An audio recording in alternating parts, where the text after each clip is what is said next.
Bismillahirrahmanirrahim. Assalamualaikum warahmatullahi wabarakatuh. Waalaikumsalam warahmatullahi wabarakatuh. Good morning, class. Good morning, Miss. How are you today? I am fine. Thank you. Have you got your breakfast? Alhamdulillah. Belum? Yes. Oh, kalau ikut kelasnya Miss Yeti harus sarapan dulu. Because you know, in English class you need high concentration. Nanti kita akan membedah teks bahasa Inggris loh. Oke, so hari ini kita lanjutkan dari pertemuan yang kemarin ya. Kalau kemarin we talk about reading techniques ya, teknik-teknik membaca teks bahasa Inggris dengan metode skimming and scanning. Kita hari ini belajar tentang this is it ya, how to comprehend English journal articles ya. Dan ini sudah ada di LPS juga.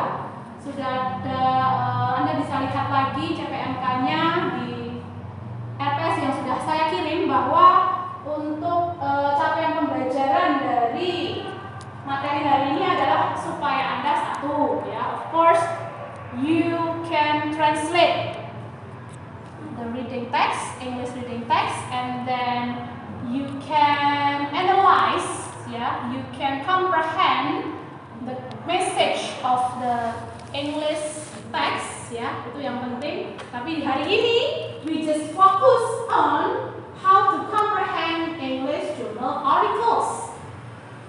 Apa artinya ini? Comprehend English journal articles. What does it mean? Apa artinya teman-teman? Mengartikan dari What is Jurnal. comprehend? What is comprehend? Comprehend, what is that? menyeluruh. No.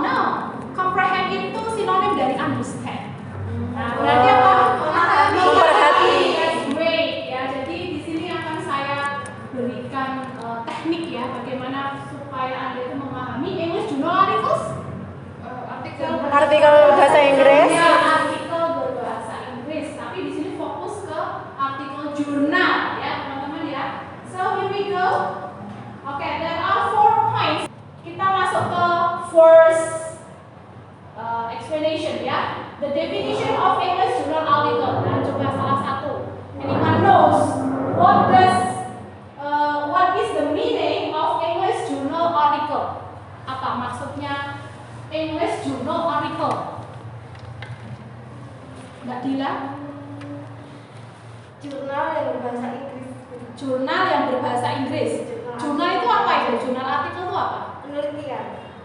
Oke, ya. Jadi sebenarnya English journal article itu adalah artikel yang berbahasa Inggris dan dipublish di jurnal. Nah, itu poinnya itu ya, pengertiannya ya dari English journal article. Nah, saya tanya ke teman-teman, pernah nggak baca? Have you ever read English journal article? Pernah nggak membaca jurnal atau artikel jurnal yang berbahasa Inggris? Kalau bahasa Indonesia pasti sering ya, karena untuk tugas-tugas. Nah, kalau untuk yang berbahasa Inggris, terus gimana? Sulit. Susah.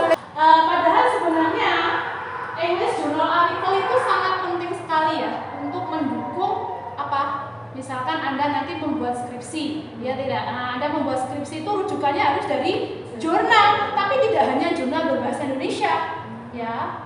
You need English journal article too. Jadi ini sangat penting sekali untuk mendukung nanti ketika Anda membuat skripsi, ya kan? Oke, kemudian definisi sudah tahu. Nah, sekarang kita masuk ke komponen. Please anyone raise your hand. Kira-kira apa aja komponen dari jurnal yang berbahasa Inggris atau artikel jurnal yang berbahasa Inggris? Judul, abstrak. Oke, abstract, yes.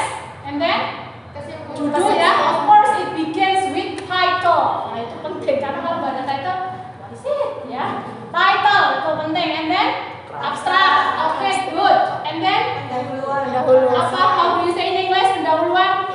Introduction, good. And then the next. Kata pengantar. Kata pengantar bukan. Keyword itu setelah abstrak. Ya, oke. Keyword itu masuk abstrak ya, itu sudah jadi satu bagian. Title, abstract, and then introduction.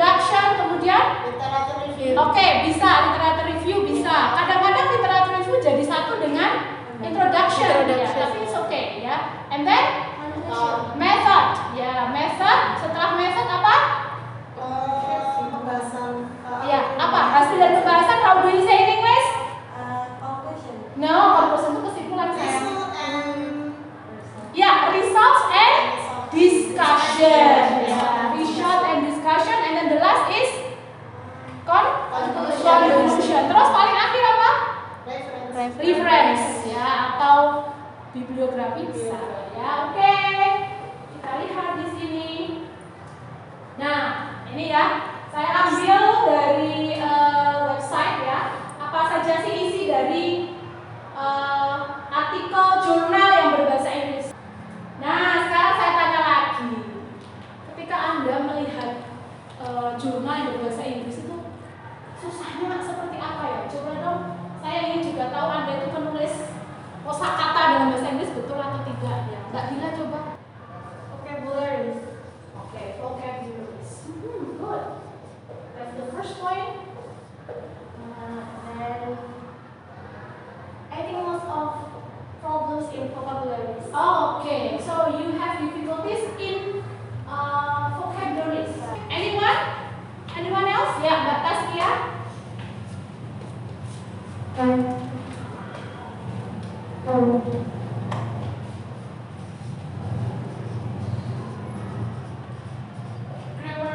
Grammar, okay. Okay, enough ya. Jadi basically vocabularies and grammar make you feel apa ya, confused ya kan, membuat bingung, membuat tidak pede gitu ya untuk melanjutkan membaca gitu. Next, thank you for your comments. Nah ini ya teman-teman saya sampaikan, the steps to comprehend the English Journal article using a guided reading approach. Ya.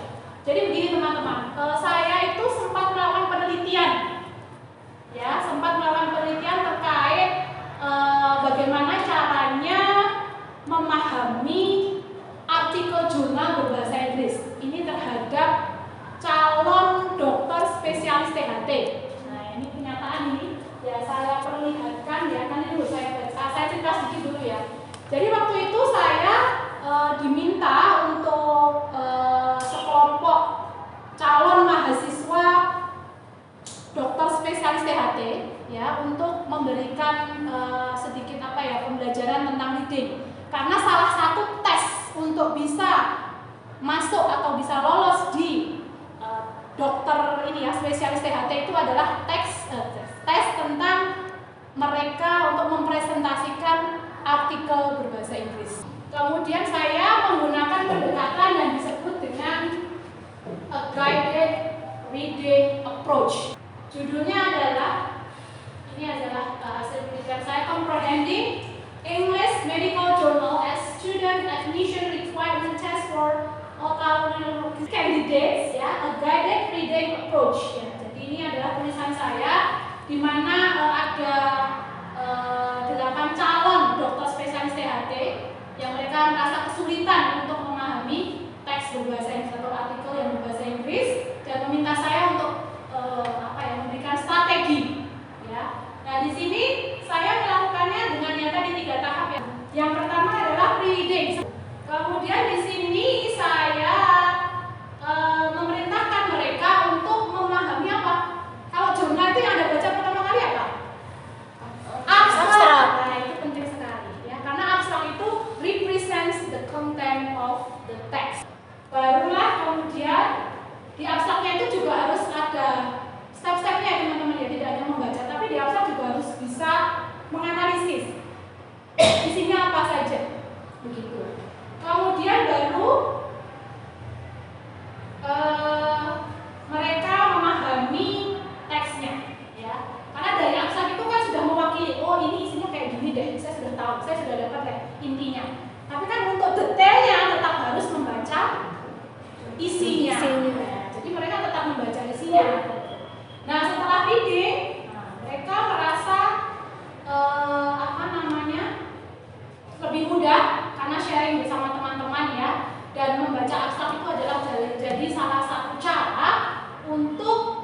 bagian-bagiannya, ya kan?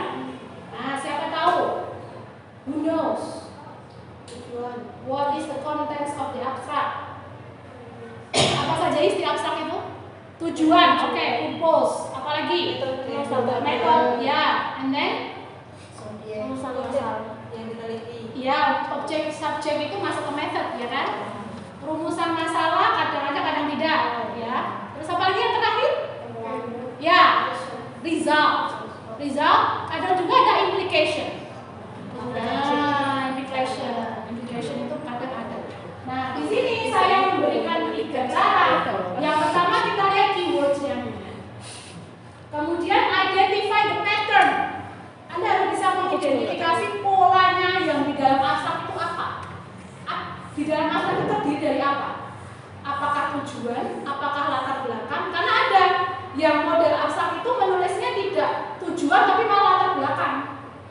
Ya, secara singkat pastinya. Terus yang kedua, method. Nah, method pasti diungkapkan. Yang ketiga, result. Ya, hasil. Dan yang keempat, implikasi. Nah, implikasi ini kadang-kadang ada, kadang-kadang tidak. Nah, seperti itu. Kemudian understand each part of the abstract. Nah, ini pasti ya, Anda harus paham betul apa isi dari perbagian abstrak tadi. Oke, ini saya perlihatkan ya teman-teman ya. Abstrak. Ini artikel bagus sekali teman-teman. Nah, ini pas sekali dengan jurusan Anda, yaitu KPI. Ini judulnya adalah Muslims Are Not Terrorists, Islamic State Coverage, Journalistic Differentiation Between Terrorism and Islam, for Reaction and Attitudes Toward Muslim. Ini bagus sekali artikelnya, dan di sini artikelnya ditulis oleh penulis non-Islam. Tapi sebenarnya intinya dia justru tidak memojokkan orang Islam. Nah, nanti kita lihat ya, Karena dari judul aja udah tahu ya bahwa si penulis ini meskipun dia non-Islam tapi Muslims are not terrorists. Orang Muslim itu bukan teroris. Gitu. Kenapa demikian? Dia melihatnya dari sisi jurnalistik. Pas kan dengan jurusan Anda KPI. Nah, di sini ada ini ya teman-teman ya, abstraknya, tapi tidak ditulis abstrak begitu saja. Nah, ini harus mudah ini. Nah, ini abstraknya ini di bagian sini sampai sini. Kita analisis sebentar saja. Previous research shows that bla bla bla bla itu coba Anda baca sebentar. Kira-kira yang warna kuning itu menggambarkan apa? Ya, ini latar belakang. Nah, jadi ini yang dimaksud dengan background.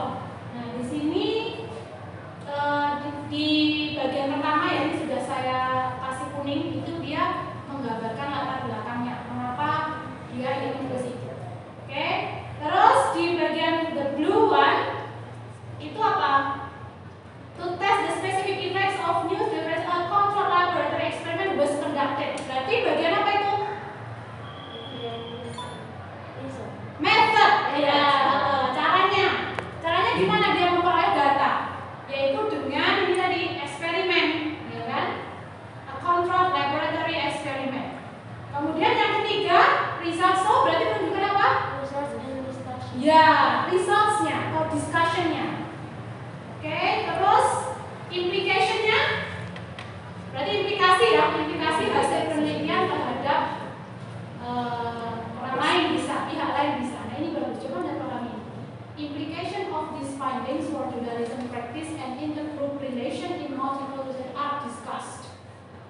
Maksudnya apa? Hasil penelitian ini menunjukkan bahwa berita yang tidak membeda-bedakan tentang terorisme, ISIS ya, meningkatkan ketakutan. Namun ketakutan terhadap terorisme hanya meningkatkan sikap bermusuhan.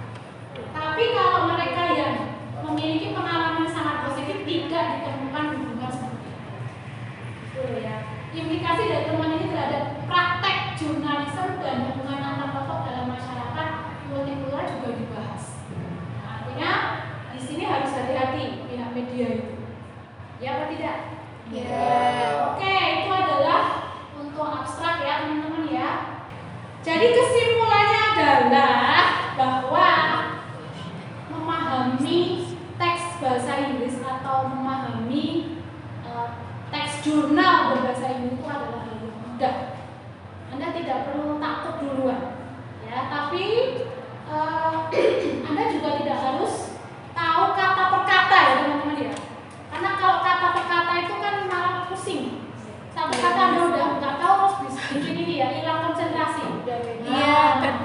Iya, padahal bukan itu, ya. Yang namanya memahami itu ya keseluruhan. Jangan kata per kata, jangan aduh, artinya you ini apa? You aduh, kamu adalah you are the enemy. Kamu adalah the aduh. Nah, jangan seperti itu. Tapi dibaca semuanya dan yang paling penting Anda harus paham betul poin-poin penting ya yang muncul dalam artikel tersebut. Nah, termasuk ketika memahami jurnal berbahasa Inggris itu yang penting yaitu adalah abstraknya. Dan seperti yang minggu lalu kita pelajari ya, scanning dan skimming itu juga bisa diterapkan untuk membaca teks jurnal berbahasa Inggris ya. Dan satu lagi ya, meningkatkan literasi dalam bahasa Inggris itu juga membantu Anda untuk menangkap pesan yang ada dalam teks tersebut. Nah, tugas untuk Anda sekarang ya, identify the contents of the article further in the body and conclusion section in group. Present the assignment next week. Tadi di teks tadi kan yang saya bahas baru abstraknya, ya kan? Untuk yang bagian apa namanya ini ya, untuk bagian body itu kan belum. Nah, nanti tugas Anda harus bisa. Nah, ini sudah saya bagi-bagi teman-teman ya.